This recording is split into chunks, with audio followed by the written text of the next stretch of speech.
경제 현안을 보다 쉽게 풀어보는 경제 읽기 시간입니다. 오늘도 다양한 경제 이슈들 김광석 한양대학교 겸임교수와 함께 짚어보겠습니다. 어서 오세요. 네, 안녕하세요. 예, 안녕하십니까.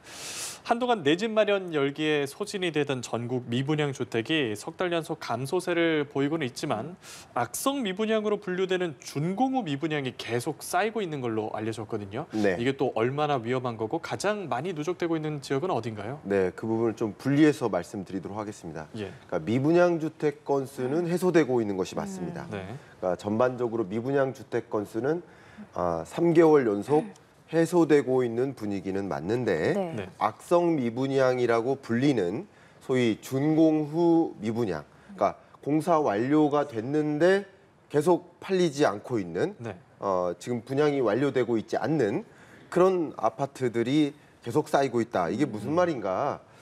사실 서울 혹은 수도권의 경우에는 미분양 주택 건수가 줄어들고 있는 것이 사실이에요. 예. 근데 지금 그래프로 보시는 것처럼 준공후 미분양 주택이 늘어나고 있는 이런 현상은 주로 전남 지역, 또 경남 지역, 또 경북, 대구 이런 지역을 중심으로 급격하게 늘어나고 있습니다. 예. 다시 말씀드리면 수도권을 중심으로 해서는 미분양 주택이 해소되고 수도권을 중심으로 해는 사실 지금 이 순간까지도 가격의 상승 흐름이 유지되고 있는데 네. 비수도권의 경우에는 아파트 매매 가격이 아직도 떨어지고 있고 또 비수도권의 경우에는 주택 경기가 또 회복되지 않고 있다 보니까 미분양 주택이 쌓이고 특히 악성 미분양 주택 건수가 계속 늘어나고 있다 보니 많은 분들이 좀 공포감에 좀 휩싸이고도 있다. 이 악성 미분양 주택이 쌓이면 무슨 문제가 있을까 생각해 보시면 건설사들이 금융사로부터 대출을 받잖아요. 예. 대출을 받아다가 분양이 완료되면 돈 갚을게 하면서 대출 받는 거잖아요. 예. 그걸 우리는 부동산 PF 대출이라고 하는 거죠. 근데 이 분양이 완료되지 않으면 대출을 갚을 능력이 없는 거죠. 상실되니까 계속 지방 건설사들이 도산하는 거예요. 그리고 일부 그 대출을 받지 못하는 금융사도 부실하게 되는 거예요. 부실을 떠안는 거예요. 총체적으로. 저축은행들, 지방 저축은행들이 부실해지는 거죠. 네. 이런 현상들이 지방을 중심으로 야기되고 있다. 앞에 말씀드렸던 전남, 경남 이런 지역을 중심으로 그런 현상이 야기되고 있다라고 의견을 드리겠습니다. 네, 지금 수도권을 중심으로는 그래도 집값이 아직까지는 오름세라고 말씀을 해주셨는데 네. 서울 주택 매매 거래량이 지난달에 전월 대비 약 35% 감소를 했어요. 네. 만 건 아래로 내려간 건데 그렇습니다. 이거는 좀 대출 규제가 강도 높게 작용을 해서 그 효과를 봤다 이렇게 볼 수 있겠죠? 그렇습니다.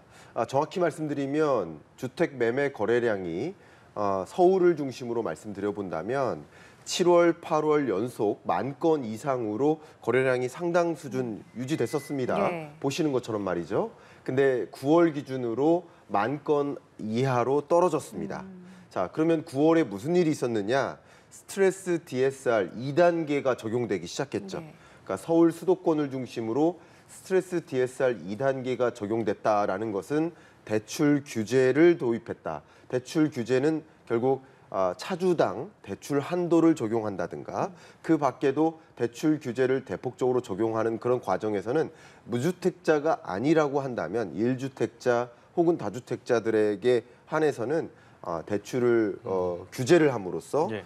사실 대출을 의존해서 주택을 거래하기가 참 어렵게 만드는 현금을 보유한 자만이 주택을 거래할 수 있게 만드는 그런 어떤 대출 규제가 적용되는 과정에서 거래량이 상당 부분 감소하는 흐름을 만들었다. 역시 이 부분에 있어서도 오해하지 않도록 제가 객관적으로 정보를 드린다면 예.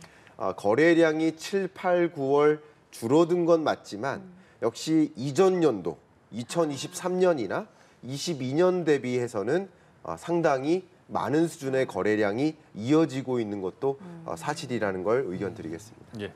주택 공급 지표도 살펴보겠습니다. 네. 착공, 분양, 준공은 꾸준히 증가세를 이어가는데 선행 지표라고 하는 인허가 물량은 줄어들고 있거든요. 이게 네. 집값에 향후 어떤 변수가 될까요? 제가 이 부분 좀 말씀드릴게요. 예. 일단 모든 가격은 무엇에 의해 정해질까요? 모든 가격은 우리 수요. 경제학 올라온 시간에 수요와 그렇죠. 공급. 수요와 공급에 의해서 정해집니다. 그럼 인허가는 뭐예요? 건설사들이 주택 공급을 하겠다, 나 분양 사업 하겠습니다라고 할 때 네. 인허가부터 받아요. 국토교통부에 가서 인허가를 받습니다. 예. 그 인허가를 받은 날로부터 대략 3년 후에 분양이 완료되는 겁니다. 통상 그렇습니다. 그러니까 인허가 물량, 인허가 건수가 감소세를 계속 보이고 있다라는 얘기는 결과적으로 앞으로 공급 물량이 줄어들겠구나. 예. 그럼 공급이 부족해진다면 수요가 유지된다라는 전제하에서는 집값 상승 압력으로 작용할 수 있겠다라는 생각을 해볼 수 있죠. 그리고 또 한 가지 제가 중요한 거를 여러분께 좀 강조해드리겠습니다. 얼마 전에 금리 인하하지 않았느냐. 예. 네. 한국은행에 금리 인하가 있었는데 왜 주택 거래량은 줄어들고 있습니까? 이런 질문을 또 하시는 분들도 계세요. 오해가 없으시도록 의견 드리겠습니다. 방금 발표된 모든 거래량 통계는 9월까지의 통계입니다. 예. 근데 기준금리 인하는 언제 있었어요? 9월에 10월 11일 날 10월 있었습니다. 11일. 예. 그러니까 이번 달에 있었습니다. 10월 11일 제가 이 자리에 앉아서도 10월 11일 날 금리 인하 결과에 대해서 네. 해석을 해드렸죠. 예. 그러니까 2주 전 정도에 있었습니다. 그 통계가 반영이 안 된 거예요. 전혀 안 된 거죠. 그러니까 9월까지의 거래량 통계를 가지고 지금 말씀드리는 것이고 기준금리 인하는 10월 11월에 있었고 그리고 10월 기준금리 인하했어도 시중금리는 오히려 대출금리는 네. 시중금리는 올라갔죠. 맞아요. 그러니까 추세적으로 대출금리의 영향을 반영되어서 나타나는 시점은 한 2, 3개월 걸린다고 말씀을 드렸었죠. 그렇기 때문에 시중금리, 그러니까 기준금리 인하에 따른 이 부동산 시장에 미치는 영향은 바로 나타나는 것이 아니다라는 것을 말씀드리고 지금 나타난 거래량에 미치는 영향은 대출 규제에 따른 영향이다. 이렇게 종합적으로 의견을 드리겠습니다. 네, 부동산 시장 얘기 알아봤고요. 다음은 삼성전자 얘기로 넘어가 보도록 네. 하겠습니다. 삼성전자가 지난 3분기 매출이 79조 1천억 원으로 역대 최대 분기 매출을 기록했어요. 그렇습니다. 그런데 이제 반도체 영업이익은 좀 시장치를 밑돌았는데 전반적으로 어떻게 보셨어요? 예, 그렇습니다. 저도 이 삼성전자만큼 좀 주목합니다. 우리나라를 뭐 대표하는 그렇죠. 상징적인 의미의 기업이고요. 또 많은 분들의 또 투자자로서 관심 있는 기업이기도 하고 한국 경제의 의미를 생각해 봤을 때도 뭐 상당한 의미가 있기 때문에 그렇습니다. 제 이 실적을 이 엑셀에 옮겨 적고 그래프를 그리는데 이 세로축을 못 채웠어요. 왜냐하면 역대 최고 실적이어서 세로축을 또 올려잡아야 예. 이 그래프가 그려졌어요. 이해 가셨죠? 네. 그러니까 79.1이라는 최고치의 분기별 실적이 나온 겁니다. 좋은 거죠. 그리고 전년 동기 대비로도 17.35%나 증가했습니다. 네. 또 영업이익을 봐도 9조를 넘었기 때문에 전년 동기 대비 여러분 숫자 잘못된 거 아닙니다. 277% 이상 예. 상승했습니다. 예. 그러니까 이 실적의 흐름만 보면 나쁜 것은 아닙니다. 그런데 여기서 중요한 것을 말씀드리면 삼성전자의 실적을 구분해 봤을 때 예. 안에 내부적으로 들어가 보면 일부가 반도체 실적이겠죠. 그 반도체 실적으로 국한해서 본다면 좀 시장의 기대치를 밑도는 실적이다라고 말씀을 드려보겠습니다. 네. 그 부분을 좀 말씀드릴게요. 왜냐하면 이 실적 중에서도 특히 반도체 영업이익만 구분해서 본다면 3조 8천억 원 정도 되거든요. 예. 그런데 시장의 기대치는 4조 원 정도를 넘게 추산을 했었습니다. 예. 그러니까 시장은 아무래도 반도체 부문의 실적, 영업이익이 4조 원 정도는 될 거야라고 기대를 했는데 네. 그 기대치보다도 밑도는 반도체 부문의 영업이익이 발표됐기 때문에 3조 네. 8천억 원 정도가 발표됐기 때문에 당연히 시장에서는 실망한 것이라고 볼 수 있겠고요. 그러면 영업이익은 왜 이렇게 감소했을까? 예. 그러는 매출은 늘었을 수 있지만 그만큼 비용이 많이 잡혔기 때문이다라고도 볼 수 있어요. 예. 근데 여기서 무조건 나쁜 거라만 볼 수는 없습니다. 왜냐하면요, 제가 한 가지 말씀드릴게요. 여러 가지 비용이 많이 쓰였는데 이번 분기에 삼성전자가 연구개발비로 8조 8천억 원을 썼습니다. 예. 예. 8조요.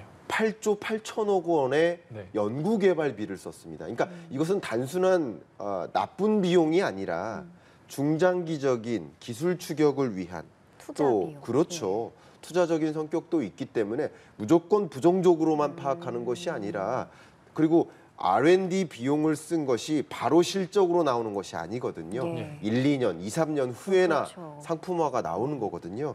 그래서 당장 무언가를 기대하시기보다는 지금의 투자가 2, 3년 후를 기대해 볼 수 있겠다. 제가 어떤 화장품 전문가가 저한테 네. 피부에 그 선크림을 선물 주시면서 네. 선크림을 바르시라고 하더라고요. 아. 그래서 선크림 바르면 그 효과가 지금 나오는 게 아니래요. 1년 후에 나온대요. 광노화. 마치 그런 것처럼 R&D 예산 그 비용은 그 효과가 지금 나오는 게 아니고 내년에 나온 것도 아닙니다. 미래를 당장 위한 나오는 게 투자. 아닙니다. 예. 예. 근데 그 예산이 8조 8천억 원이나 쓰였기 때문에 영업이익 면에서 그렇게 기대할 만큼 안 나왔다고 바로 실망하는 것이 아니라 중장기적인 그림을 그리고 있는 이런 모습들도 우리가 생각을 해야 되지 않나라고 의견을 드리고 싶습니다. 예. 예, 알겠습니다. 다음 주제로 이어가 보겠습니다. 재계 서열 11위 신세계그룹이 이마트랑 백화점을 분리하기로 했습니다. 정용진, 정유경 회장이 이제 따로 회사를 경영하게 되는데 네. 계열 분리를 공식 선언한 이유 어떻게 보십니까? 일단 좀 역사를 되짚어 보면요. 예. 뭐 신세계그룹의 총괄 회장님이 계시죠? 이명희 회장. 그러니까 이명희 회장님이 소위 고 이병철 회장, 삼성그룹 고 이병철 회장님의 막내딸이시고 예. 고 이건희 회장의 동생분이시죠. 이분이 이제 신세계 백화점을 삼성그룹으로부터 가지고 나온 겁니다. 그렇기 때문에 이 가지고 나온 백화점을 정유경 회장에게 독자적 경영 능력이 있다라는 것을 확인하고 네. 지금에서는 어쩌면 독립 경영 체제로 물려주는 것이다라고 판단하시면 좋을 것 같습니다. 네. 통상 이렇게 대기업 계열 분리는 굉장히 복잡한 과정을 네. 거치게 되잖아요. 네. 그런데 재계에서는 이번 신세계그룹 분리가 어떤 사례보다는 좀 수월하게 이루어질 거다 이렇게 예상을 하고 있어요. 그 이유가 뭔가요? 그동안에 예를 들어서 가족 간의 재계 분리는 좀 싸움으로 이어지거나 예. 네. 가족 간의 다툼으로 이어지는 경우가 굉장히 많았고 그 다툼 속에서 좀 굉장히 문제가 되는 일들이 많았었는데 지금 신세계그룹의 지배구조를 여러분 보시듯이 네.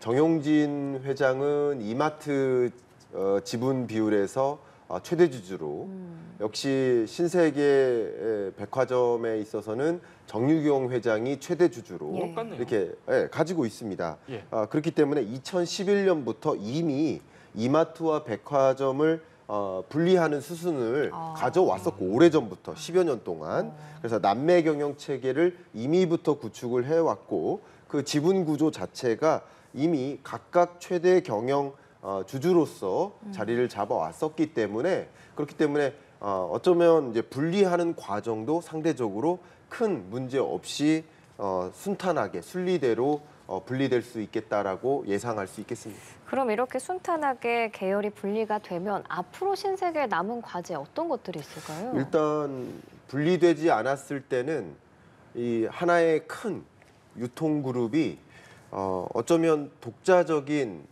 자기만의 색깔을 가진 어떤 특화된 산업 구조로 가기가 어려울 수 있어요. 덩치가 크기 때문에. 예. 그런데 예를 들면 마트 회사는 마트 회사답게, 백화점은 백화점답게 각각의 특화된 서비스를 고민할 수 있습니다. 예. 예를 들어 온오프 병행 서비스라든가 각각의 서비스를 고객 특화된 서비스를 제공한다든가 특히 우리나라가 내년이 되면 초고령 사회로 진입하는데 시니어 비즈니스, 시니어들에게 맞춤화된 서비스를 제공한다든가 예. 이런 식으로 각각에게 그러니까 백화점은 백화점대로 마트는 마트대로 또 편의점은 편의점대로 더 각각의 특화된 서비스에 집중할 수 있는 그런 계기가 열릴 수 있지 않을까 기대해 볼 수 있겠습니다. 예, 알겠습니다. 말씀 여기까지 들어보겠습니다. 김광석 한양대학교 겸임교수와 함께한 경제 읽기였습니다. 오늘 말씀 고맙습니다. 감사합니다.